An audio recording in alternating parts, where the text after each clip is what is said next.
Every team, every topic, everywhere. This is Believe. Welcome to the Jello Jiggling podcast. I am your host, Ryan Ward, and things are getting a little weird in LA. If not weird, complicated, I guess you'd say.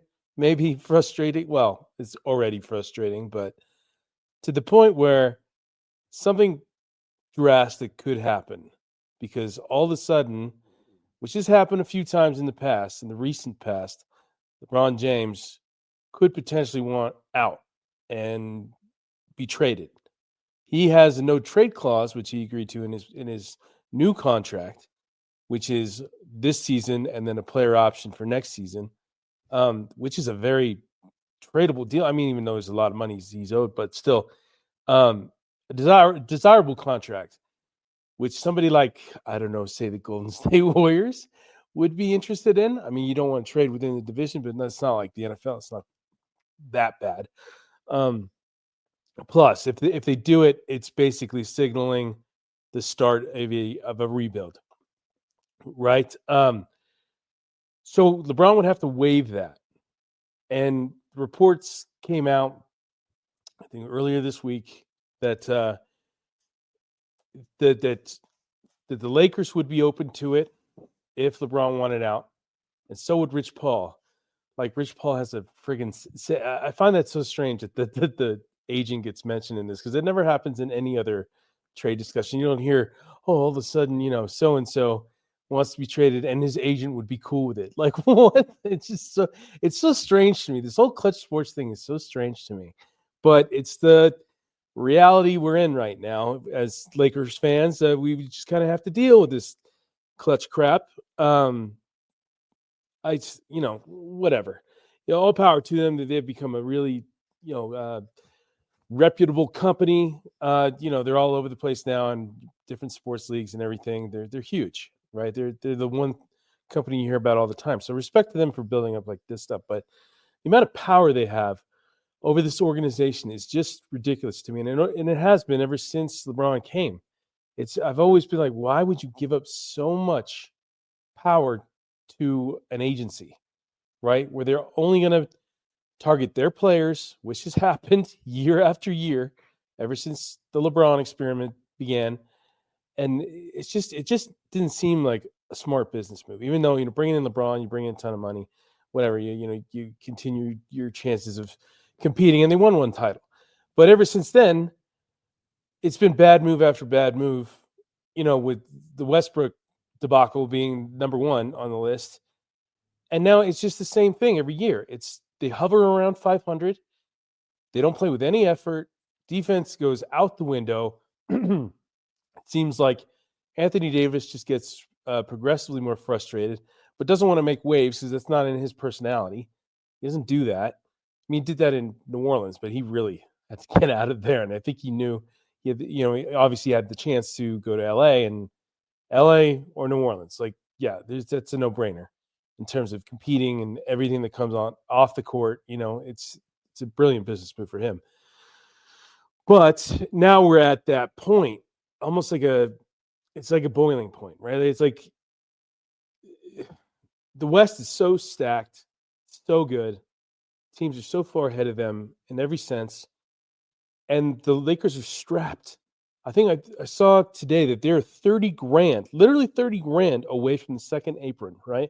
Which is the dreaded second apron when all this stuff kicks in and it becomes extremely expensive for these teams to function, right? So they don't want to do that. They don't have Steve Ballmer money. They just don't. Jeannie Buss is not a wealthy owner compared to the other ones, right? All these other guys are multi-billionaires, and Buss is not. Even though she runs a team that makes like $100 million revenue every year, and it's just even if they suck, they're still selling out the stadium. There's still gear flying off the shelves, yada yada yada. But now it's coming to that point where like LeBron is trending down. It's clear he's not the same guy. I personally, I don't think he has been for a couple of years now. I mean, stats aside, if you just watch the guy play, there's certain things that have fallen off. You know what I mean? I've said this for years, and I still think it's true. The man is the most unstoppable force driving to the basket. Like he's had that, and he seems to still have that even at 40. When he turns 40 later this month. But he's more reluctant to use it, I think, because it just tires him out. And I mean, obviously, right? It's more work. It's so much easier just to pull up and clank a three, which is what he's been doing. He his shot's not been falling. His passes are not as crisp as they used to be. I mean, occasionally he has an incredible one, but I mean, he's lazy passes, no defense, lack of effort. He just seems kind of checked out a bit. And I know he is the type that kind of goes through the motions at this point in the season. I think a lot of players do, or star players do, and that's probably one of the biggest problems in the NBA right now is players know that they've got 82 games to play, and they're only like 25 in, and still a long way to go, right? And especially a guy with so many miles on him, like he has. But the thing is, it's detrimental to the team now, right? It's like, okay, so he missed last game, which I believe was Portland, right? And then you get this long, because of the NBA Cup, because they were eliminated, they had time off. I'm going to look to see exactly. Yeah, was the Trailblazers was the last game. He missed that game. They won. They won by 9. Davis did his thing. D'Angelo Russell played great. And now they play tonight in Minnesota, but it's the first game they will have played since Sunday, right? This doesn't happen in the regular season. It just doesn't. The NBA Cup has changed this, right? And I don't mind, especially me. It gives me a little break too, and all of us that cover over at Lakers Nation. But LeBron's missing tonight's game. It was announced yesterday that he's officially out. Like they sent the PR sent it out. I tweeted it out. He's missing tonight. I think Reeves is questionable, which makes me think that Reeves will probably play. We'll know here in a couple of hours. So I wouldn't be surprised he plays, especially with LeBron out. They're going to need him against Minnesota, who plays decent defense, and kicked the crap out of them last time they played. Minnesota won by 29 last time, and it was in Minnesota. And that was December 2nd, so it wasn't that long ago. But they've had this long layoff, and he wasn't at practice the other day, and JJ Redick said it was an excused absence for LeBron. He just needed to be away or something like that. And then all this trade speculation happened before this happened. So it's just stirring the pot more and more, right? It's just like, well, what the hell is going on here? Is he having like a moment like to where he's like, okay, do I want out of here? How's this going to end? I mean, if he's not thinking like that right now, I don't know what he's thinking, because he's even said a few times this season, like, I know the end's coming. It's near. And I'm not going to, I think the one that stood out, I'm not going to disrespect the game by playing like crap, right? If it gets to that, I'm just going to walk away. So I'll believe that when I see it, because I think LeBron is super reluctant to do that. But if he wants to win, if he truly wants to win another title, he does have to go somewhere else, because this team's not winning a title. Not this year, not next year. They'd have to bring in a young star to play alongside them, and that's not going to happen. I mean, it seems like the biggest name on the trade block right now is Jimmy Butler, and he didn't mention the Lakers on his preferred destinations. I think it was Golden State, Dallas, Houston, and Phoenix. With Phoenix, there's a little bit of like tension there with Shams and Butler's agent. I can't remember his name, which I thought was interesting. But so I mean, that doesn't surprise me. I don't think Butler's a big fan of LeBron and all that comes with playing with him. So I'm not surprised that the Lakers didn't get mentioned. I mean, Lakers are just not a desirable destination right now, because they come and then they have to inherit all the crap that comes with playing with LeBron and this stage of his career. You know what I mean? It's like everybody else is the fall guy except for him. And I think that kind of is turning a little bit. It's changing. I haven't seen fans turn on him as bad. I mean, last year was bad, but this year's gone to another level. Once he started missing all those threes, like 20 in a row or whatever it was, all of a sudden fans were just like, okay, that's it. This is done. You know, like people were just kind of fed up, and then they were already fed up, and then that was just kind of the tipping point, because I think it was one of those situations where there was some promise in the beginning of the season. You know, they win those 3 in a row in the beginning. What was it? Minnesota, Phoenix, and Sacramento, and everybody's like, oh man, they're back. Like, you know, this is the team, and then Connect, you know, look like a legit guy, and he still is. And then they go and lose to Phoenix and get crushed by Cleveland, and it just kind of seemed like a trend. And then they hit that 6-game win streak, but it was all against teams that they should beat, right? Nobody on that stretch was intimidating. Philadelphia's been awful. Toronto's like projected to be like a potentially in the running to get Cooper Flag, so they're tanking, or like they have no incentive to win. Memphis, who I don't think had Ja at the time, and weren't hitting the stride like they are now, like they've really turned it on. San Antonio, which they only won by 5. San Antonio was better this season, but AD dropped 40. New Orleans, awful, probably one of the worst teams in the league. Utah, awful, one of the worst teams in the league. And they still only won by 5 against New Orleans and 6 against Utah. And then it really turned when they played Orlando. They were going blow for blow with Orlando, and Orlando was hitting their stride, right? Like they figured out how to play without Paolo, and Franz Wagner was just turning into a star, like a legit guy. I mean, he was a star already, but like a lot of questions around him. Is he the real deal? Blah, blah, blah. But I mean, I think he proved it during this stretch, and now he's out, which sucks. I feel bad for that guy. But and then they lost because Wagner hit a game-winning 3, and then the play that they drew up for the last shot was awful, and it turned out to be a airball turnaround by AD that was just totally forced. It was just bad, and then it hasn't been the same ever since.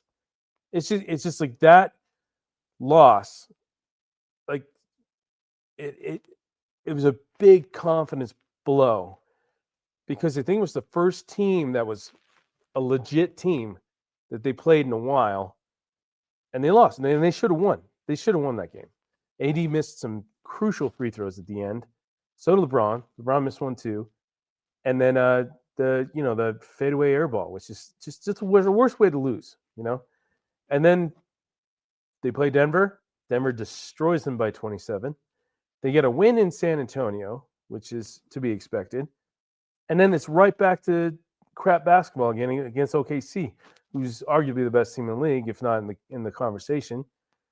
Then they win against Utah, barely. They win by 1 point. They should have lost that game if it weren't for Will Hardy calling a timeout while Colin Sexton's driving to the hoop for the game-winning bucket. So they dodged the bullet there. And then they lose 3 in a row to Minnesota by 29. Miami, absolute disaster, like 41, lose by 41. Atlanta in overtime in the NBA, I think it was the NBA Cup. I think that's the game that eliminated them. And then they bounce back against Portland without LeBron. But it's Portland. Portland's god-awful. So I don't even count that as a win. That's just kind of like a going through the motions. It's almost like a glorified practice. It's just, Portland kind of threatened there at the end, but that's no surprise with this team. It's just hit a really rough patch, and now all this speculation about LeBron, and then him all of a sudden having a sore left foot came out of nowhere. I know he's been dealing that with a couple of years, but I feel like they lean on that injury if he doesn't want to play or needs rest. It's like one of those BS kind of injury reports. So I don't believe it. unless you can noticeably see it on the court, I don't believe when players go out like that, because it's just the way this kind of business works, I think. But there's been, and then the whole being away for personal reasons. I found that strange because it was like the middle of the week, right? So it's not like the day after.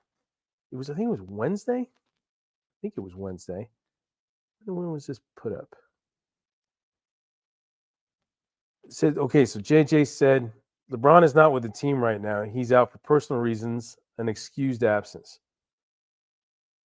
I can't remember last time LeBron did that, if he ever did that in LA. So that's strange. And with all this trade stuff, maybe he just didn't want to answer questions about a trade, or like wanting out or thinking about it, right? That's totally justified. But don't duck it. It just makes it worse when you duck it. That's the funny thing I find with LeBron. It's like he acts so tactical with the way he treats the media, and at times, it's kind of brilliant sometimes. And then there's stuff like this where it's like, dude, you're just going to make things heat up. You're going to have to answer the question at some point. Somebody's going to ask you. It's LA.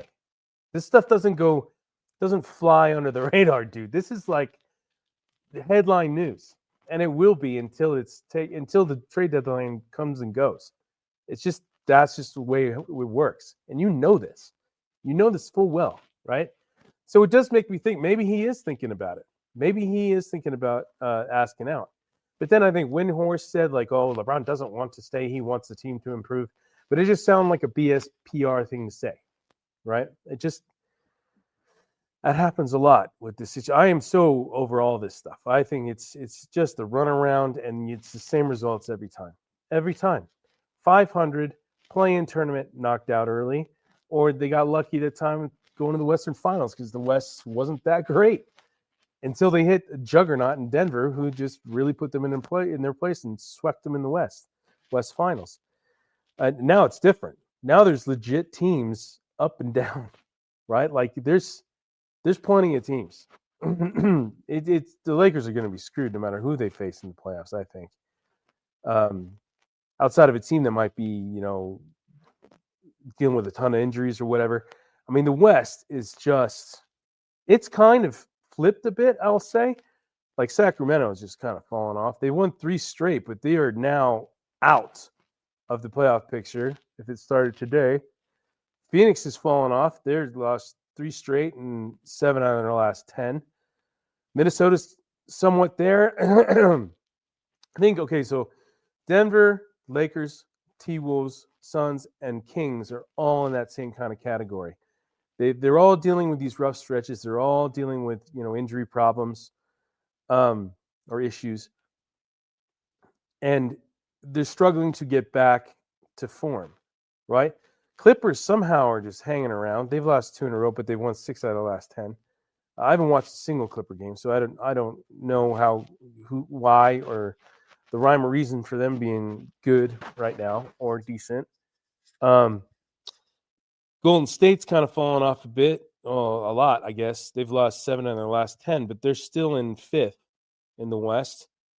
Dallas has moved up. They won 8 out of the last 10. Memphis is just skyrocketed up there. I can't believe Memphis is in 3rd now. That's crazy. They won 9 out of their last 10. I think they're just getting back to where they were before Ja went, with the suspension and all the injuries. I think they're finally back to form. Houston is probably one of the biggest. I knew they were going to be good, but I didn't think they were going to be this good. They're 17 and 18, or 17 and 8. They're 2.5 games back at OKC, which is crazy. So is Memphis.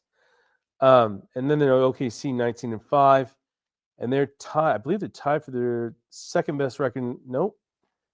Boston just won, so Boston's 20 and 5. So Cleveland still has that. They're 21 and 4. But I mean, the West is tough, and the Lakers don't have the talent to hang with these guys. They just don't. All these teams I mentioned are young: OKC, Houston, Memphis, Dallas. Golden State's not young, but formidable, right? And they seem aggressive. Like I think if I think if Butler goes anywhere, I think it could be Golden State. I don't think Houston wants to mess with what they've got going on. And maybe Dallas does it. I think it would probably be a smart move. I think he would bring that kind of defensive intensity that's needed. It's just whether or not he gets along with Luka. I think he's really good friends with Kyrie, so maybe that's another like plus for them. But either way, the trade that I've wanted ever since all this trade speculation has started is Walker Kessler and Colin Sexton. Get those two guys. You get guys that can play well beyond this season. They're not old. They're playing well, even on a crappy team. Excuse me. And I think it just makes them better in two different spots that they need to be better. It's not, oh my God, all of a sudden they're a title contender, because I don't think that's out there. I mean, even if they trade LeBron, I don't know what the hell they're going to get for LeBron. How do you even gauge that guy's trade value? I don't. It's like trying to trade Kobe or MJ or somebody, who's just, he's worth so much that, I mean, even at this stage in his career, I don't. It's just tough. I mean, that is tricky. I'd hate to be Palenka right now. I really would, because that is. I mean, if that's where it goes, which it could happen, people are trying to play it off and act like it's not possible or it's not going to happen. It's like even Jovan of The Athletic. It's highly unlikely that this happens, right? And they get thrust into a rebuild. Historically, the Lakers aren't a franchise that likes to rebuild. Well, yeah, I think you can say that for all the big market teams, but at some point you have to deal with reality, right? Let's see. No matter how ludicrous it seems from the outside, win a championship. Yeah, well, I would, if the West wasn't as stacked as it is, I'd be okay. Like so when they went to the West Finals a couple years ago, I think that was their last shot, right? The only problem is Denver was so damn good at that time that there was just no getting past them. So if they had made moves to attack Denver, like say, I don't even bring back Dwight, right? Like some guy who's given Jokic trouble in the past. If they get a guy to neutralize, I don't think you can neutralize Jokic. He's one of those unicorns, right? He's too damn good. But if you could slow him down, or if you could figure out to, kind of limit his dominance on the court, maybe they would have had a chance, but they didn't seize that opportunity. I think they were just, because they made a great trade. They got Vando, D'Lo, and Beasley flamed out, but the other two is good enough to address two areas: defense and a ball handling guard who could score and shoot. Pretty good. In retrospect, I still think it was a good trade and a good move, because Westbrook was dumpster fire. I mean, he just was bad all around. And I can't imagine the kind of impact he probably had in the locker room. But I don't know. I'm not ruling out this LeBron getting traded thing, or asking, because he has to ask. He has to be like, he has to force the hand here, because the Lakers have no power, because that's the way LeBron works. He's always the one calling shots and controlling the narrative and where he goes and what he does. I mean, it's brilliant as a as a businessman, as a superstar. Control what you can control in this crazy business, which he's done brilliantly, and he's gone where he was wanted to go. So this will be another instance. I'm sure Bronny will go with him wherever it goes, or wherever they go. I would think Golden State would be the only move, right? And then I don't know what the Lakers probably get, like Kuminga, probably, and other pieces, draft capital. I don't know what they have. And then you got to think after that, say this happens, hypothetically, say it happens. What's AD going to be thinking? AD has to be like, well, I want out too. because now I am going to directly be the fall guy for this potential rebuild, right? Send me to Chicago. Send me to my hometown, even though Chicago's not going anywhere. They're open to a deal. Maybe they get Levine and Vujicic in return. But I don't know. I mean, it's if it happens, if LeBron goes, that's first domino, and that's with many dominoes to follow. I don't see them getting anything back to where they're going to be competitive. They'll be. It's sad to think about. It really is, but at the same time, the reality of the situation is what's happening now is the ceiling. They're not getting a big name when they trade. They're going to get a role guy, and that role guy is probably just to get them through the damn season, like, with their head above water, which would be 500, right? And then it's the same thing all over again. It's just a play-in. They're going to face superior opponents every step of the way, and unless they are 100% healthy, which has not been the case for this team for a very long time, and even then, they're going to need a lot of luck to get through, an absolute gauntlet in the playoffs. So, I mean, you got to think of that as, see, the thing is, I think Pelinka is probably also thinking, I'm going to get fired if I do this wrong. And even if he does it right, he still might get fired, right? Because the smart move, I would think, is if you trade off LeBron, you trade off AD, clean house, right? Genie Bus needs to fire him, probably hire Bob Myers. That would be the smart move. Or get a guy who knows how to rebuild within the draft, and go that route. But I just don't know. There's so many unknowns after that. But addressing this situation is what needs to happen right now.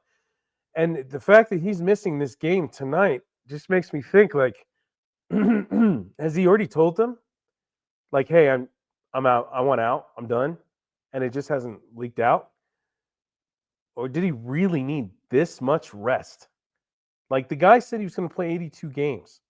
That was his goal, which was, LeBron says a lot of stuff where you're just instantly going like, you really believe that? Like that meme or GIF or whatever that guy that says that. I don't believe half the stuff LeBron says, to be honest with you, because I think it's just a lot of appeasing people or, like an ego type thing. But whatever, it works for him. So I don't know, man. The next game after tonight is, I'm gonna guess, Sunday, but let's see for sure. Yeah, Sunday back in LA against Memphis, which could be an absolute massacre because Memphis hates the Lakers and they got beat last time they played them. So they're probably got an axe to grind, and now they're firing all cylinders. So they're probably just, salivating at the opportunity to beat the Lakers, especially in LA. Well, looking at this right now on ESPN, that they got the schedule going down, and there's tickets on the right. Tickets as low as $16 for today's game in Minnesota. That's insane. $16. Wow. That's crazy. For like a primetime matchup. I mean, it's not nationally televised. In fact, the Lakers don't have a nationally televised game until Christmas now. That's kind of wild too. But that'll be an interesting game too, with all if this trade stuff speculation keeps brewing, and because all you hear every other day is it's like Golden State is ramping up their efforts to get another guy. See, Golden State's smart. They're doing what they need to do. They know that they have to get another guy to keep this thing going in the Curry era, right? Because that's coming to an end soon too. You know, everybody makes a big deal about LeBron being 40, but I mean, Curry's in that same position. I think he's like 35 or 36. So he's in the twilight of his career. Yeah, he's 36 and he turns 37 in March. So he's an old guy now. But I don't know. I tell you what, if LeBron doesn't play on Sunday, there's going to be this is going to get really tense because people would be like, what the hell is going on? Either he's seriously hurt or he wants out. Either one's not good, right? Either scenario is not good. So we'll see. I'm betting he'll play, and I'm betting this will get addressed at some point, and LeBron maybe makes a definitive statement saying, "I'm not going anywhere," and then this all stops, right? This all stops, and it was just kind of something that got out of hand, which happens in LA every year, sometimes multiple times a year. But we'll see. I mean, if the Lakers get absolutely destroyed by Minnesota and Memphis, regardless if LeBron comes back or not, I don't know. It could get pretty. It's pretty ugly already, but it could get to a next level kind of ugly. But we'll see where that goes. But I don't know what else to say at this point. It's just so up in the air. So anything can happen. I'm trying to picture LeBron actually saying, I bet you if it comes out that he wants out officially, right? He's told the organization, it'll be some shams report, right? I bet you he won't talk to the media again until he's traded. That would be my guess. And then he'll address it when he gets on his new team. But man, it would suck. But how's this going to end? I mean, they got to be thinking. Any organization with any kind of forward thinking has to be considering this scenario right now. They literally have a season and a half left of this, potentially. Because LeBron, say he's unhappy right now, he could totally screw them over, opt out, and just leave. And leave the Lakers with nothing, right? They have to be thinking about that as well. So there has to be a conversation going on between now and February 6th, or hopefully well before February 6th, about the future. Do you want out? Are you going to leave us? Because if you're going to leave us, we got to get something for you in return. We've invested way too much in you. I mean, that is a friggin' understatement in terms of investment. We brought on your kid. We hired your podcast co-host. We brought on tons of your friends. Rich Paul probably owns part of crypto at this point. Oh. Thanks, guys. Thanks. That's what I do. I didn't think that was going to happen. But anyway, yeah, so that'll mark the end of it right there. But yeah, keep your ears open, peeps, because it could get crazy. Hopefully there's a win tonight and this can calm down a little bit. But I don't know. The way things are going, that doesn't look like a good scenario or a potential scenario. But until next time, I'll see you. Happy holidays. Want to give your host a gift? Consider subscribing, rating, and reviewing the show this holiday season. It really helps the show grow. From all of us at Believe, have a Merry Christmas, everyone, and a happy holiday.